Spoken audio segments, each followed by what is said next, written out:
The ബോയ്സിൽ ഞാനടക്കം the ഗേൾസിനെ കളിയാക്കാറുണ്ട്. അതായത് വണ്ടി ഓടിക്കുമ്പോഴാണ് ഈ കളിയാക്കൽ. അതായത് ഗേൾസ് തുഴഞ്ഞു പോകുന്നു, ഞൊണ്ടി പോകുന്നു, അങ്ങനത്തെ രീതിയിലാണ് കളിയാക്കാറ്. അതൊക്കെ കളിയാക്കാൻ ഒരു രസമാണെങ്കിലും എവിടെ എന്തൊരു മിസ്അണ്ടർസ്റ്റാൻഡിങ് ഉണ്ടോ എന്നൊരു തോന്നൽ. അതായത് ഗേൾസ് അധികം വണ്ടി ഓടിക്കുമ്പോൾ ആക്സിഡൻ്റ് ഒന്നും കാണാറില്ല.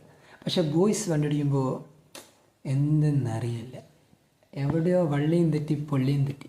അപ്പോൾ ഞാനെന്താ പറഞ്ഞു വന്നത്, മോഡിഫിക്കേഷൻ. അതായത് സർക്കാരൊക്കെ മോഡിഫിക്കേഷനൊക്കെ ചെയ്തോളാൻ പറയും. ആയിക്കോട്ടെ, മോഡിഫിക്കേഷൻ കുഴപ്പമില്ല, പക്ഷേ സൂക്ഷിച്ചൊക്കെ ചെയ്യാം. അവർ മോഡിഫിക്കേഷൻ അനുസരിച്ച് തന്നെ ടാക്സ് നല്ലോണം കൂട്ടുന്നുണ്ട്, അത് നമ്മൾ അറിഞ്ഞിട്ടില്ല. സൈഡിൽ കൂടെ പ്രൈവറ്റായിട്ട് അവരങ്ങ് കളി തുടങ്ങിയാണ്. അതാണ് പൊളിറ്റിക്സ്. എന്നാണല്ലോ നമ്മളൊരു കാര്യം കൂടെ ആലോചിക്കണം. നമ്മൾ ബോയ്സ് ഉണ്ടല്ലോ, വേറൊരു കാര്യം പറയാം.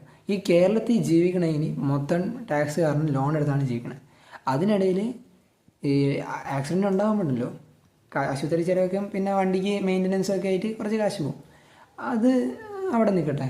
നമ്മുടെ നിന്ന് കാശ് പോകും തോറും ഗേൾസിന് കാശ് വരികയാണ്. കാരണം ഞാൻ കൂടുതലും കണ്ടേക്കണ ഡോക്ടർമാരൊക്കെ ഗേൾസ് ആയിട്ടുള്ള ഡോക്ടർമാരാണ്, ലേഡീസാണ്. അപ്പോഴുണ്ടല്ലോ എനിക്ക് പറയാനുള്ള ഇത്ര മാത്രമേ ഉള്ളൂ.